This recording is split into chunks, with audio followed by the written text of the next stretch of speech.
All right. Um, okay, hello everyone, and welcome to our session today.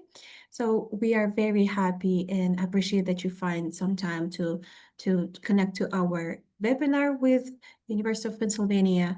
My name is Martina. I am Education Agency Advisor in Kazakhstan. I'm located in Astana, and I would like to highlight that Education Agency offers different types of services and webinars on useful topics with useful information with different speakers from different universities. And if you have any questions, please leave it in the chat and we will try our best to answer to all of your questions. And as you can see, we have a great guest here. Her name is Akosua, and she's from University of Pennsylvania, and she will talk about undergraduate process and opportunities in the university. So, Akosua, I will give you the floor, and I'm very super excited about today's webinar. Thank you. And happy to be with you all the way from Pennsylvania, Philadelphia. It is just morning here as I start my day, as you all end your day. So I'm very excited to speak to you about the opportunities available at the University of Pennsylvania. You're able to ask any questions you have utilizing the chat. I'll also leave room at the end of the session to answer any questions as well. So to begin, we always start speaking about the university by contextualizing what a lot of the terms that we use mean. Certainly, as you start applying to university, you're able to think about what these terms mean to you and think about fit. Here in the United States, when there's so many universities that students can apply for, thousands of universities. So as you explore and think about your interests, it's important to think about the size of the school. Like a space like Penn, we have 10,000 undergraduate students within 4 undergraduate schools, and I'll go into more detail about the 4 undergraduate schools later. But it means that we're not the largest and we're not the smallest of our peer institutions overall, but we continue to keep our class sizes very small and have about 85, most of our courses are taught with about 20 students within it, and most of them are taught by faculty members. So that's a key piece of the learning here at Penn for you to have a space where you can build community with others as well, and also have a very large and thriving community.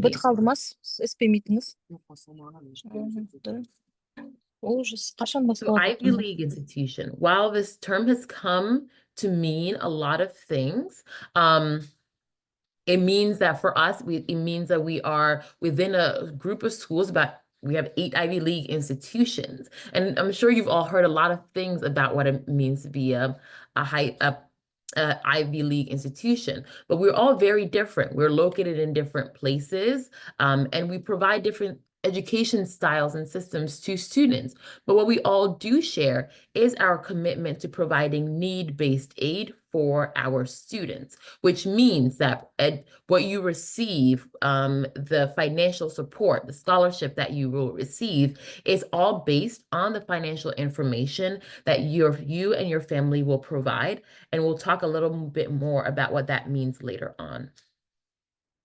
So liberal arts and sciences. So no matter what you're going to be learning at the University of Pennsylvania, you will be trained in the natural sciences, the arts, as well as the humanities. This is what makes up a liberal arts and science education. So it doesn't mean that if you're a student who's interested in engineering, the only courses that you're going to be taking is all engineering courses. That is not the case here at Penn. You will be taking classes across different areas because you are getting trained for a 21st century world. When you enter the job market, your work is will require you to be flexible in thinking. And then the job that you may have right out of your undergraduate years and then 5, 10, 15 years down the line will change significantly. So having a liberal arts and science education very much means that you're being able to be taught how to critically think across different sectors. Here, as a research university, students are training and learning alongside their professors who are top of their field, professors who are within psychology, in the humanities field, professors within the sciences. You are learning and creating alongside those professors. So this means very much hands-on learning. So through our Center for Undergraduate Research and Fellowships, you are able to start research even within your first year as a Penn student. You are not just taking in knowledge, you are also co-creating knowledge with your professors as well. Here we are located in Philadelphia, a very historic city. And next year will be the 250th anniversary since our Declaration of Independence was signed. We're still a very young country, and so there will be a lot of celebrations in the city next year. But here in the city, you see here with images from Philadelphia, these are spaces in which students can walk to. It's a very, very walkable city. Students you do not need a car to live in Philadelphia. So on campus, you're able to walk about 15 minutes to what we call Center City. The image that you see on the left-hand top corner of your screen, that tall building there is our City Hall. And all around that area, there's a museum in front of it as well, where students are able to go and spend time with friends. So Benjamin Franklin is our founder. Benjamin Franklin is on the $100 bill, but he was also known for more than being on the $100 bill. He founded the university on the basis of creating an education system beyond the clergy. At the time, a lot of colleges and schools were built to train men for the church. And so he thought of a new idea, very revolutionary at his time, to create an education system that was teaching across various spaces. So things like within the liberal arts and sciences.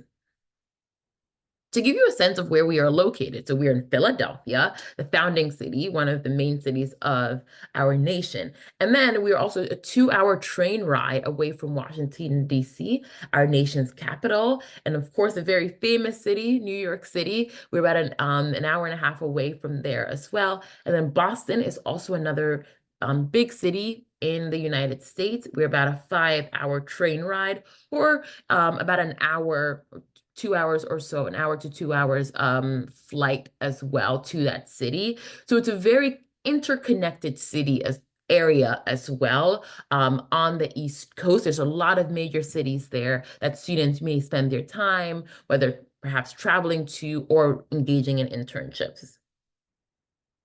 This is a view of our campus. So we have our 4 undergraduate schools, and we share the same campus. It's a very easy walk to the different undergraduate schools. Now, students, you will apply to one of the 4 undergraduate schools.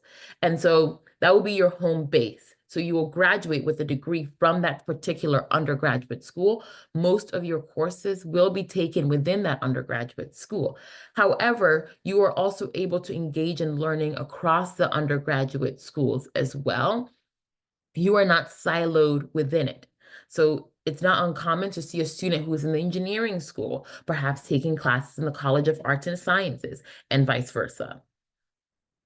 And so when you consider which school in which you're interested in one of the 4, it's important for you to consider the way in which you like to learn, your interests, as well as how you like to spend your time learning. There are different curriculum offerings provided by the undergraduate school. And a lot of times, I want students to spend time looking at our resources and really understanding what they are signing up for, or fully understanding the courses that are available in the undergraduate school and the various pathways there as well. I will go into more detail about what exactly I mean by curriculum pathway. So you will apply to one of the 4 undergraduate schools or a coordinated dual degree program. What a coordinated dual degree program is between the 2 of the 4 undergraduate schools. So let's say you're interested in the connections between international studies and business. Perhaps you will select the Huntsman program. We have a student from Kazakhstan who is within the Huntsman program now. And so with the Huntsman program, there are 11 languages within the Huntsman program where students can select from. Russian being one of them. Students can select Spanish, can select French, Arabic as well. and Japanese and various other languages within the Huntsman program. And so when they graduate, students will graduate with a degree from the College of Arts and Sciences, a Bachelor of Arts, and then a degree from the Wharton School, a Bachelor of Science in Economics. So to go into more detail about the 4 undergraduate schools, we start with our largest, which is a College of Arts and Sciences. There's about 60 departments within the College of Arts and Sciences. And this is a space for students who are really curious and to engage in interdisciplinary learning. And so a lot of flexibility within the College of Arts and Sciences. So perhaps if you're interested in biology or neuroscience or history or sociology, this will be your home base. This is a school in which you will apply to. You will look at the various offerings provided and will apply to the College of Arts and Sciences. So within the college, students get a sense of the curriculum available to you. Students are not taking one set courses because there are about 60 majors within the College of Arts and Sciences. Students will not take a set and particular set of courses. Instead, they will engage in something called sectors of knowledge. So you see things like society, arts and letters, living world, and there are various courses that will fit under it. So if we give this example of history and tradition, you may take a class that focuses on literature of the 18th century, for example. That may be a course that you will take within this particular sector of knowledge. And students have until the end of their sophomore year to select a major. So within that time, you can use these sectors of knowledge and foundational approaches to think and continue to explore your interests, to have the opportunity to select your major by the end of your sophomore year. You're able to select a major before then, but you have it till the end of your sophomore year to do that. Next, we have the School of Nursing. This is a space for students who are passionate about patient care and interested in exploring healthcare and to continue to support others within the healthcare field. We are one of the top nursing schools in the world. And within your undergraduate years, having the opportunity to study nursing in this way is quite unique. It is the smallest of our undergraduate schools, so about 100 students admitted per year to the nursing school. But that is done on purpose to allow students the opportunity to have that hands-on learning that is key to the nursing field. Within the nursing school, one of my favorite things about it is that they have something called a simulation robot, and the simulation robot is meant to simulate a real person. So it does a lot of the things a real person will do. It can cry. These students are able to administer IV to the simulation robot. So they're able to learn how to take care of a patient. Students in the nursing school will engage in something called clinicals. So as part of their learning, they will go into a real hospital and they will transition through different parts of the hospital area, whether it be maternal care, whether it be trauma care, etc., all the different things that goes into a hospital. They will rotate around that and learn more about the nursing practice. In the nursing space, we want students to have that strong foundation in chemistry as well as biology. With the 4 undergraduate schools, they will ask you to spend your time in different ways. And that means there are preparedness that students need from their secondary schools to be able to enter the undergraduate school and be successful. So this is a sample of what you will be taking in the nursing school. I like to show this to provide a starting point for students to understand the courses available. A lot of times students may say, well, I'm interested in nursing, for example, but looking at the curriculum provided to you, are you someone who is interested in spending your time taking biology based in chemistry? Are you interested in taking microbiology and all these different courses? This is just a sample, and I ask you to spend your time going on our websites to learn more about the offerings in the undergraduate schools. Next, we have the School of Engineering, a space for students who are interested in innovation and design and applying their scientific discoveries. So here in the engineering school, we have majors such as mechanical engineering, computer science has a home here, bioengineering, among others, is within the School of Engineering. Students who are interested in data, who are interested in innovation, technology, and forms of creativity, creating robots. AI is also a new major, started last year in the engineering school as well. For the engineering school, we want students who have the base of physics and mathematics, particularly in calculus. We want students to have that foundational learning because you're going to be doing a lot of physics and math in the engineering school. So a sense of the curriculum here in the engineering school, these are the various areas in which students may take. So technical and professional electives, engineering fundamentals, for example, and math and natural sciences. So within these courses, again, physics and math is the key part of foundational knowledge for the engineering school. Last but certainly not least, we have the Wharton School of Business, a home for students who are interested in business and being able to utilize the business to fuel positive change for the world's social and economic well-being. The Wharton School has a strong basis in collaboration and leadership and innovation, so supporting others, problem solving. So within the Wharton School, within this type of business practice and learning, students are not working alone. A key part of this is collaboration, and a key part of this is thinking about how you can utilize business to think about the well-being of others as well. For the Wharton School, a strong base and foundation for mathematics, again, calculus, is a key piece here that we're looking for to be able to have students set up to be able to fully understand the material being taught. So sense of the curriculum available at the Wharton School. You will notice here that it's called concentration, not majors. Students are all trained in and will graduate with a Bachelor of Science in Economics. So they will get training within the realm of learning, understanding business practices, and all students will have a specific concentration, but they will always continue to learn around the different sectors of business. And so a key part of our learning, what we provide at the University of Pennsylvania is interdisciplinary learning. You may hear a lot of this term come up, but we're very much very impactful in what we seek to create with interdisciplinary learning.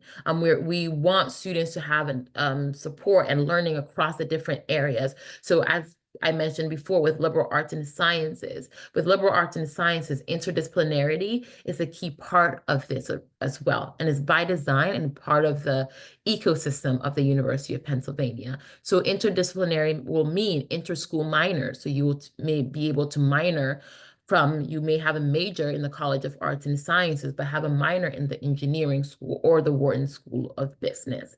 You may decide to do sub-matriculation, as that's where students will begin taking graduate level courses within their undergraduate years, and then be able to start a master's program as well.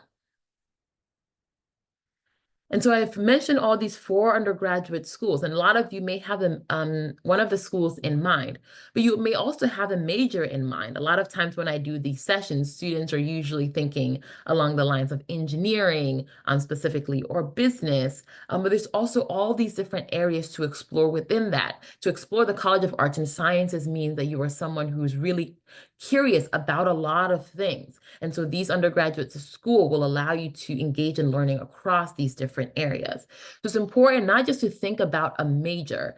Penn allows our students, as I mentioned before, with interdisciplinary learning to, while have a home base of an undergraduate school, continue to explore their learning in various ways. So really start with thinking about what is interesting to you and asking yourself your why statement.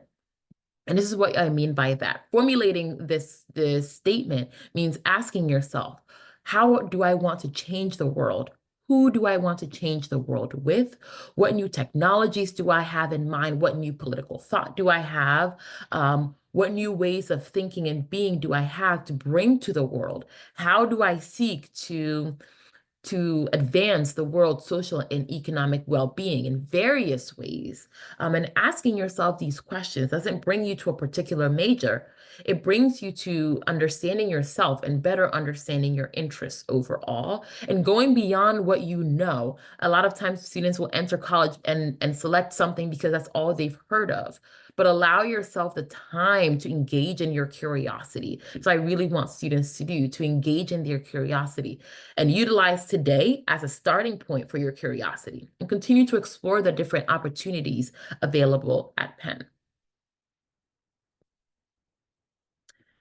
And so thinking about your time at the University of Pennsylvania, we very much understand it's something new.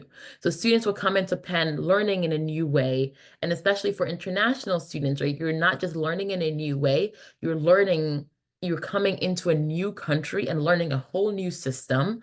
And so we have support systems available to students. I will start with our International Student Service Office, the ISSS office, that provides support for all our international students, both undergraduate and graduate as well. They have, for undergraduate students, international student orientation in August. So international students, first-year students will come to campus early, and they will provide support for students, learning about the ways in which to be in compliance with your visa, and also have moments of celebration. They always have an international student picnic for students that I attended this year and met all the students who were admitted from Central Asia as well. And we were able to go after the international student picnic to get some tea together as well. But these are the spaces available for students for support. Spaces like the International Student Service Office is there to support students as they get acclimated to a new learning space.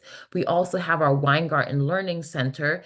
It's a space that is free of charge for students to provide them support with tutoring. And perhaps in the future, if you do quite well in a course, you could also become a tutor as well in the Weingarten Learning Center. We have healthcare spaces for students to support students with their mental health as well available on campus. Professors are also a key part of the support on campus. Professors who will become your advisors, your major advisors, a pre-major advisor for students who are waiting to select your major later on. Those pre-major advisors are assigned to students to support them to think about what their major will be. So along with these spaces, we also have broader community spaces. You're not just at Penn to just be a student and to be an academic. That is certainly a key part of your learning at the University of Pennsylvania, but we also want students to have fun and engage in building community with your peers. And so we have spaces like our college houses. We don't call them dormitories, we call them college houses because we want these spaces to be a home for students. Students are required to live on campus for the first 2 years at Penn. We have spaces like the Kelly Writers House. Perhaps you've always wanted to be a writer or are currently a writer. You can go to the Kelly's Writers House and connect with writers as well, students who are interested in creative writing. We have spaces like the Perry World House, which brings dignitaries from all over the world to speak to students on campus. The picture that you see in the corner with students in the hats, that is one of our campus events called Heyday that happens towards the end of the school year. Where our juniors or our third-year students will become seniors. So they give them a hat and the cane because they're going to be old. They're going to be seniors in the school. And it's a wonderful celebration because the current seniors are out and about congratulating the juniors on becoming seniors. And these hats, again, indicating that they've aged now and they will become the oldest students on campus. Along with these spaces, we also have our resource centers. These spaces are built around students' various identities. We have the Women's Center, La Casa Latina, which is for students who are of Latinx heritage, and then of the LGBT Center, the Pan-Asian American Community Houses, and the Spiritual and Religious Life Center as well to support students throughout their 4 years on campus. As I mentioned before, Penn provides need-based financial aid for students. A lot of times it takes a moment for students to understand what I mean by that. Need-based means that, yes, there are financial aid provided. However, that aid is based on the information that students will provide to us. So it's the financial aid office. If you have your phones, and you can scan this QR code, and it will give you more information about financial aid on our financial aid website. I will note here for international students, so those who are not citizens of the US or permanent residents, and citizens of US, Canada, and Mexico, we are need aware, which means that we do not provide aid to you. If we're not able to provide aid to you as you ask for it, we're not able to provide admission. As you apply to Penn, you need to apply for financial aid at the same time as you apply to the university itself. So as you put in your application, the financial aid pieces are separate from your actual application, but there is important for you to apply for aid at the same time as your application. You are in no way able to do so after you are admitted. Overall, we want students to be able to afford their education. We were still able to provide 100% of aid to students. Part of this process may be that you are given 100% of support by Penn. So all of your education at Penn is covered. So families who make under $75,000, this financial aid package may include will include what covers tuition and various fees, housing, and dining. Usually students will ask me, well, what is the total cost of the University of Pennsylvania? And we don't provide that information because the sticker price is not what most students will pay. Again, if you need financial support, it is very imperative for you to apply for it at the beginning of your application process. And if you find that you may not need financial aid, you don't apply for it as well. It also doesn't mean that you find that you won't apply for aid and then maybe figure it out later. Again, if you do need financial support, apply for it during the application process. And with this financial aid provided for students, while it includes housing and dining, it includes much more. Part of this will be for students a flight to campus at the beginning of your education, as well as 4 round-trip tickets home. And then it will also cover part of your visa processes. We've had various students from Central Asia who are part of our cohort of students who are fully funded by the University of Pennsylvania. And I am part of the team that supports them through the process of paying for part of your visa fees, paying for through their financial aid, utilizing Penn funding to pay for their flight to campus, as well as transportation. All right, so speaking about the application process, this part of the presentation will speak to what we look for in an applicant and the different parts of the application. So we utilized what we call comprehensive review. We're not just looking at one thing within your application. When we ask for all these different things in your application, to do a writing, to speak about why you're interested in the university, to provide your transcript and your academic information, we look at all that information. We received 70,000 applications. That was our number last year. And we look at every single application. We really do. And so in all parts of all the application in which we receive, we utilize these different parts to evaluate the application. With academic evidence, we want to understand how you're doing with the material and how you're challenging yourself within your school. Thinking about your recommendations, how your supporters speak about you, and the ways in which you've engaged in the material in the classroom, perhaps, how you contribute beyond the classroom, the activities in which you are engaged in, and the way you speak about your interest to Penn. So what do we look for when we review your application? So we're looking at the 4 undergraduate schools. Each undergraduate school has specific enrollment goals. The College of Arts and Sciences is the largest of our 4 undergraduate schools. In total, we have 24 undergraduate students. So the largest of it being 2/3 of our students will be in the College of Arts and Sciences. As I mentioned before, about 100 students will be in the nursing school. And then the Wharton School and engineering just takes the the rest of those students. So these are within these enrollment goals. Part of my job is a very difficult decisions of denying very strong students. So all students, when they apply to Penn, we're very honored to receive their applications. However, it's very much thinking about the nuance of everything and the various enrollment goals. We also think specifically about students being the preparation of students. As I mentioned before, having the preparation for the 4 undergraduate schools is key, and the context provided by your school and understanding your academic journey. We find that you're in what we call a school profile, your counselors or whoever is in your school, perhaps your head of school, who will provide us that information, will provide us more context about the school. What courses are available to you?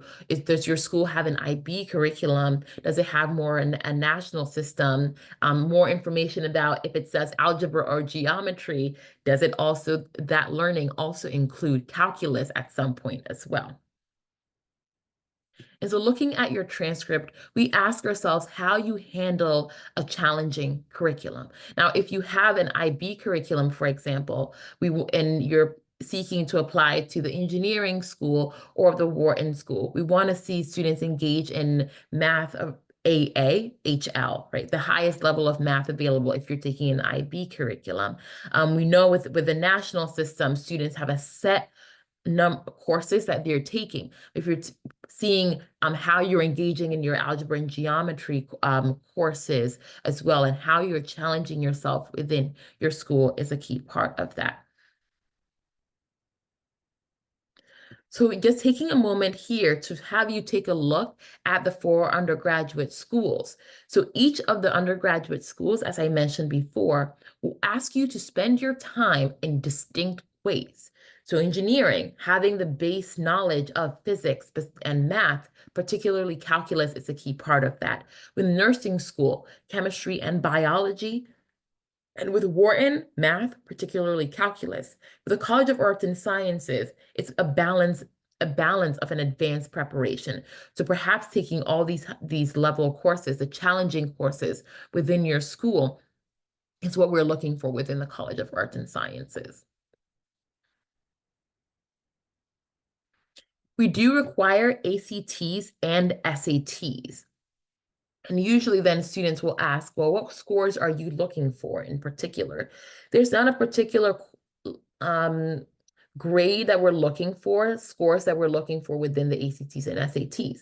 In the last few years, we have been test optional and now returning to testing.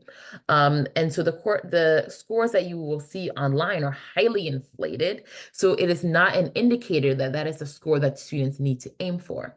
I will also note that ACTs and SATs may not be available. Perhaps in order for you to take the test, you need to go to another city, or you may need to leave the country to go to take the test.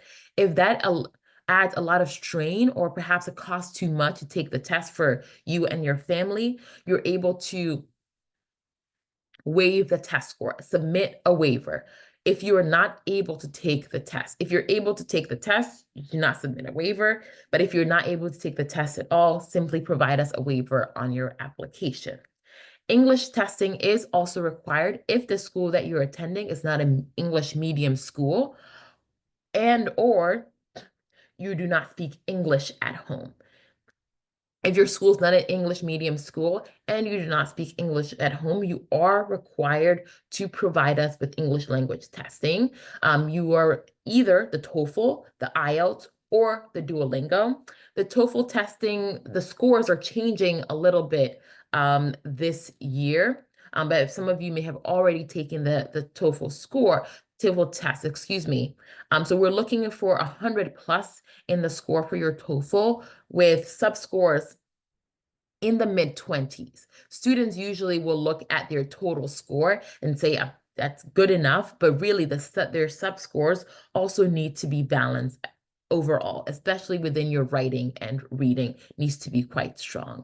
Within the IELTS, we're looking for 7 plus with your score for IELTS with your sub-scores balanced as well. Duolingo, 130 to about 135 with balanced sub-scores as well.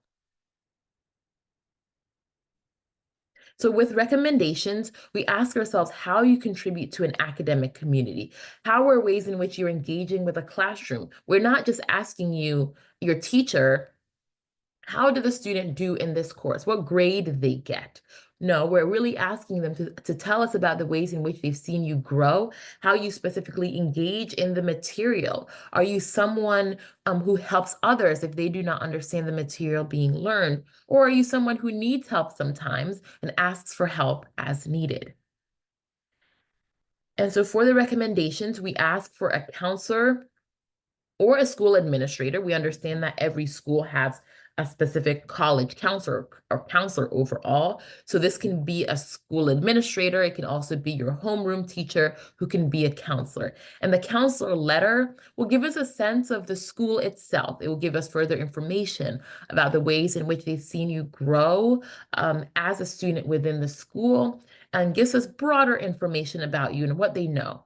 And then the second recommendation will be from a core subject, your mathematics courses, your science courses, your history, your science courses. These are the core subjects. And that teacher recommendation will provide us further information about you within their classroom, how you show up as a member of the classroom community, how they've seen you grow during the time that you've been in their class. For the recommendations, we ask for two. You can also provide us a third. That is an optional recommendation letter. It is optional. If you do not provide us a third recommendation letter, has no negative bearing on your application. So the third recommendation letter may be a letter from your Education USA counselors. And that information tells us some information, perhaps if your school is not very familiar with the US application system, then the Education USA advisor that you ask will add further information about your school, perhaps supporting us in better understanding what the curriculum means within your school, or any information that they've learned about you through your participation in Education USA. So that could serve as a third recommendation, or the recommendation can be from someone else in the school or outside of the school. It can be someone that you have worked with, perhaps in an internship. The recommendation shouldn't be from a family member, for example. It should be from someone like in Education USA, or if you had an internship, that person can write the recommendation for you. So with activities, that's another part of the application. We want to hear what you care about and the ways in which how you spend your time. And so we always do an activity for the activities. So we see here a student who is engaged in marching band. It is something that a lot of students in the US in particular will do. But perhaps you are engaged in robotics at your school, or Model UN. You can substitute this for anything that you're involved in. And then the student is also engaged in a sustainability club. So it is a club that students have organized to support with Earth Day efforts. But I want you to take a look at this, and not because it has more information per se, it has more depth of information. So the student is a drum major, that is a section within the marching band, and they're part of an 80+ member band. And so what that tells us is that they are engaged with working with different kinds of people. You're going to be a roommate, you're going to be a lab partner, and overall, you're going to be a Penn community member. So how are you working and engaging with others is what quantifying this and telling us you're part of an 80+ member band tells us. With this student, they're sustainability club president. And they didn't tell us that information in the previous slide. This is a moment for you students to brag about yourselves, not to be modest, but simply share about all the wonderful things in which you're involved in. As a Sustainability Club president, I will pause and note here is that we're not saying now everyone now has to go tomorrow to school and demand to be president or vice president of every single activity in which you are part of. That is not in any way of what we're saying. One, leadership can look like a lot of different things. Leadership can look like you being a member of your school club or activity in which you are part of, and perhaps being a mentor to other members of the club, being the one who's always making the posters. Leadership can look like a lot of different things. The student notes that they lead meetings with 20 plus club members. Again, much like the student involved as an 80 plus member band, the student is leading 20 plus people. That's a lot of people to lead. The student also has family responsibilities, and meaning they take care of their younger sibling. The student does translate for parents, and also takes care of a sick grandparent. You exist outside of your school building, and you're also a whole person with various responsibilities. So if you have significant family responsibilities, you're able to share that as well in your activity section. So writing to pen is a key part of this process as well. You can scan this QR code and it will take you to the writing prompts that we have available, and what students need to respond to when they apply to pen, and as well as some guidelines and some pointers as well. I will go through two of those questions fully, starting with the gratitude prompt.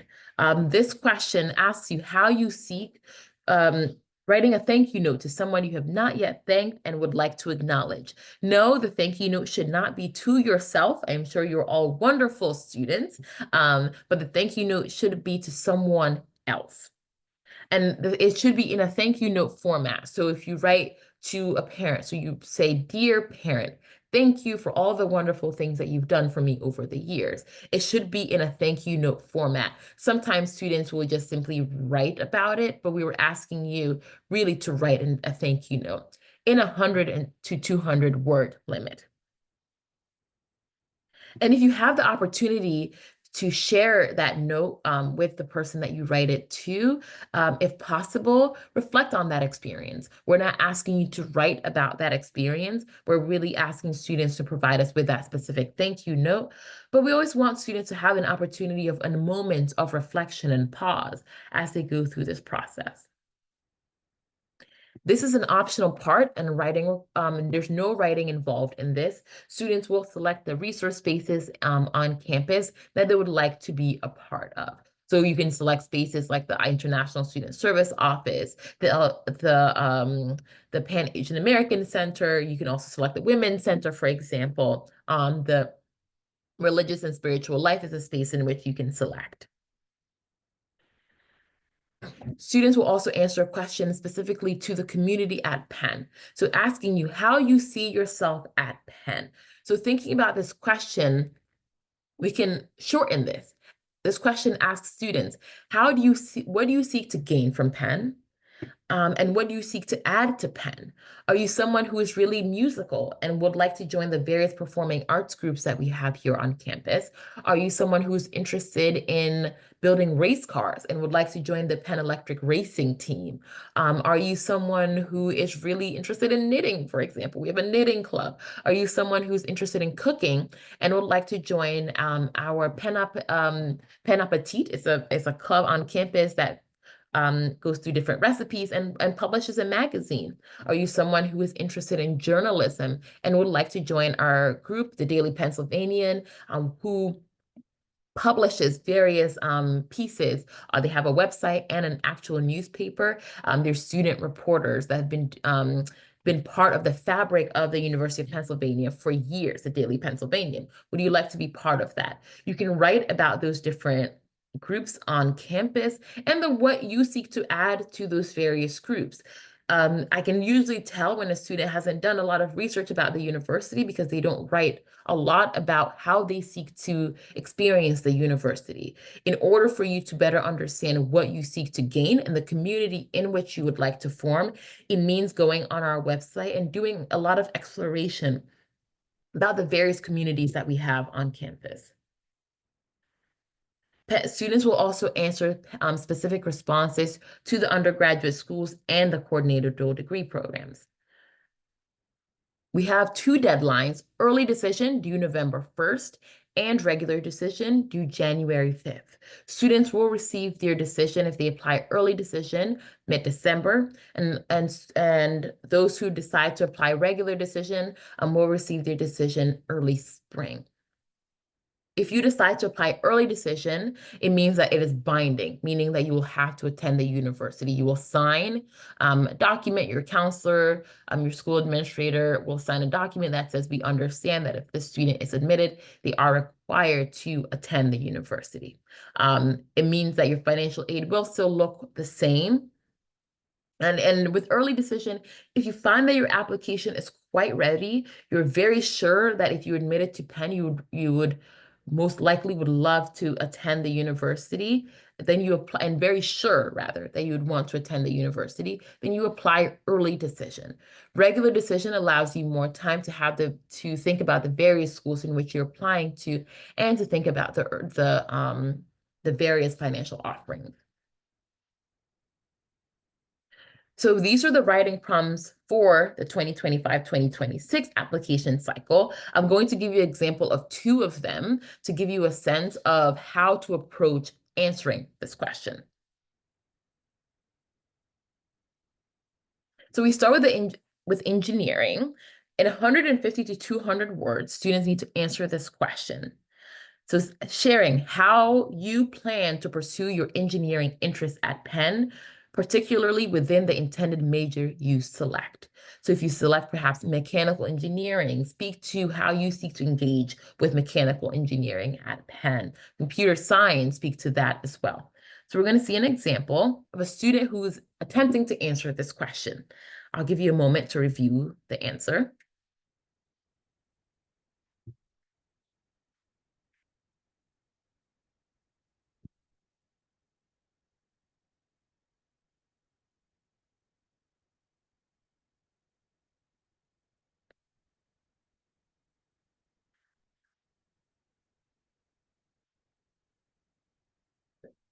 So this answer doesn't fully get to the core of the question. The student, in some ways, if I looked at this, if I was an advisor for this student and I looked at this, I can simply replace Penn Engineering with any other school name. It doesn't have a lot of detail specifically to Penn. We were looking for students to be able to speak particularly about their interests. We want students to be able to attend Penn and find a home and find space in which they can engage in their interest. And for us to better understand how they seek to do this, we want to understand how the student has already found spaces in which they're curious about. So the student here has done some edits and they are interested in science, technology, and society program. This mentions specific courses in which you're interested in, not just mentioning the course code. There are times where students will simply say BE 5650. I do not know what that course code is. I do not have a full memory of every single course available across the 4 undergraduate schools. So the student specifically speaks to what within that course is interesting to them. It allows them to combine their love for engineering and coding, and allows them in thinking about their various interest in the GRASP lab as well, a space for them to dive into their passion for robotics and medical service. They have fully provided details specifically to Penn. So this may mean that you may speak about a professor that you would like to work with, perhaps speaking more to the GRASP lab and your particular interests as well. So let's take a look at the College of Arts and Science question, asking you, what are you curious about and how do you seek to take advantage of the opportunities in the arts and sciences? I like using this example because it is a very open-ended question. And so a lot of times students get a little nervous about it, but it's open-ended because the college allows you to engage in the various ways of curiosity. So let's see how the student answered this question in their first draft.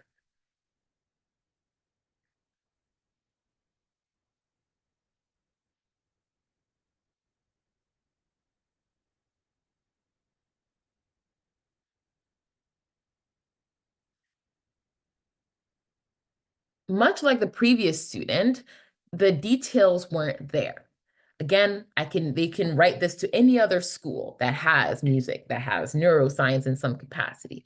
What makes this stronger, right, within 150 to 200 words is that they provide details specific to Penn and the ways in which they seek to intersect their learning with the opportunities available at Penn.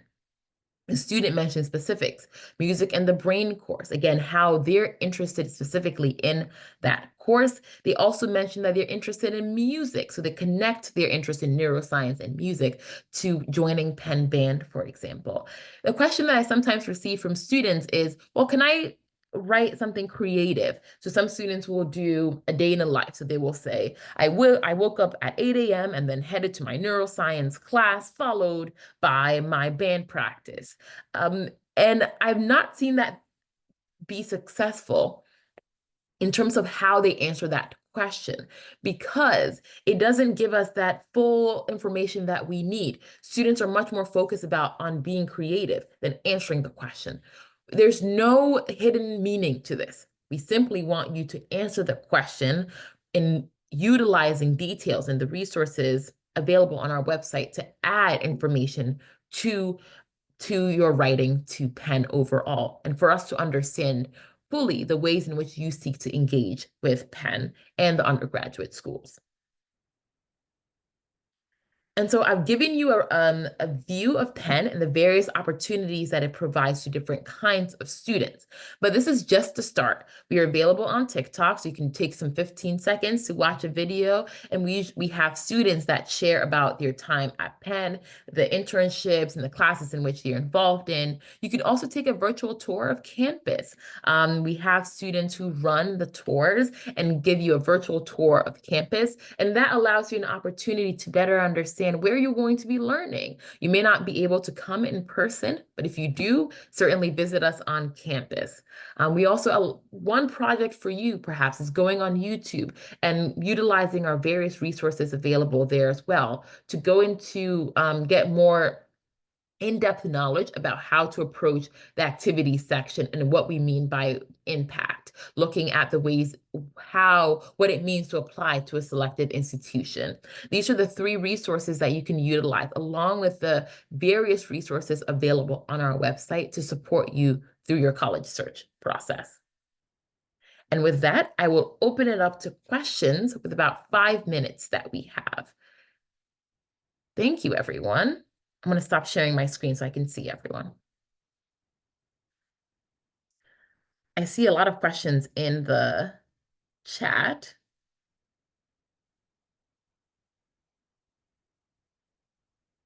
So I'm seeing this one question. I will note again, I'm not here to comment on if a specific score, SAT score, is good. As I mentioned before, we're not looking for a specific number when it comes to ACTs and SAT scores.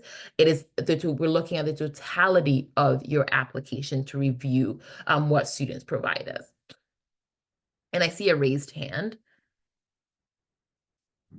Hey, hi, my name is Hi. Shubek, and currently I'm at my senior year. So I have a great question. So basically, if I'm gonna apply for, let's say, biology, will it be possible to change my major after being accepted, let's say? So biology is in the College of Arts and Sciences.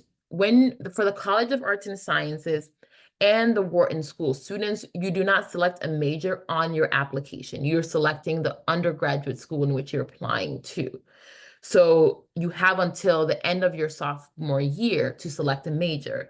So overall, they were not asking students to provide us a major of interest. Now, in your write-up to Penn, so in the college question, you can speak to your interest in biology. But overall, since you have to the end of your sophomore year and you do not select a major on the application, you're welcome to change majors. Now, if part of that question may be that what if now I want to switch from the College of Arts and Sciences to another undergraduate school? That is very uncommon for students to do because they find that with the interdisciplinary nature of Penn, they're able to take classes, most of their courses in their undergraduate schools, but will also have the opportunity to explore and take classes in other undergraduate schools. Thank you. Mhm.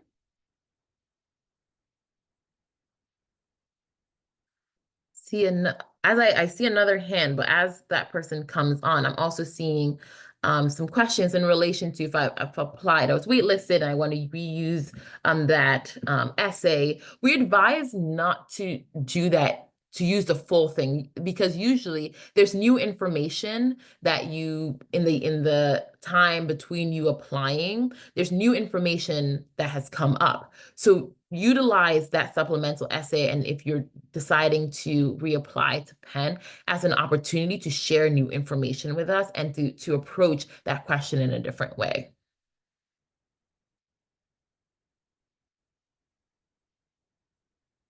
Hi, could I ask a question? Okay. Yes. My name is Yildar. I'm a senior at Wayland Academy. One of my good friends actually goes to UPenn. He's a Oh, sophomore this year. Messiah, what is your friend's name? Messiah. Ah, okay. Yeah. He's from Wayland. So I'm just going to the application question. So Mm-hmm. I'm more interested in research. So for a first year student at UPenn, so areas like AI or human computer interactions. So like, what's the most approachable way to get into research at UPenn? And are the labs particularly welcome to undergrads early or? Yeah, so we have a specific space dedicated to undergraduate students, even within their first year, to support them to find research fellowship opportunities. The Center for Undergraduate Research and Fellowships. It is part of the culture here at Penn for first years and undergraduate students overall to engage in research. So it's not uncommon for students to do that. It's the built-in culture of Penn for undergraduates to engage in research. Perhaps you have original research that you would like to do, or you'd like to join a professor in doing their research. You. Mhm. Hi, can I ask you a question? Yes. Thank you for such a wonderful presentation. I wanted to ask about two things. So firstly, it's about like testing as in general and not about like the scores themselves. It is more Mm-hmm. like I've studied in a Cambridge A-level curriculum, 3 subjects because school offers 3 subjects. Mm-hmm. And I wanted to also take APs as a Mm-hmm. supplement to what I've got. But like, is it even like worth taking, or should I focus more on my like other parts of application more Mm-hmm. than just testing? Yes. So we're not asking students in no way to feel like they need to take AP classes. I will repeat this many, many times. We are not asking all students to take AP classes. I will say it again. We're not asking students to take, none of us within our peer institute are asking students so you're taking, if you're doing A levels or IB levels, we're not supplementing it with APs. At some point, I think that misconception was created. If we look at your courses based on the context of your school, so meaning that if your school has A levels, that is the context of your school, full stop. There's no need to supplement it with those other courses as well, because there are times where students will have to pay more, right? They would have to pay money to take those extra courses. And even if they didn't, that is a lot of time you're spending taking different courses that is not available at your school. So simply, it's okay for you to mainly focus on the curriculum available at your school.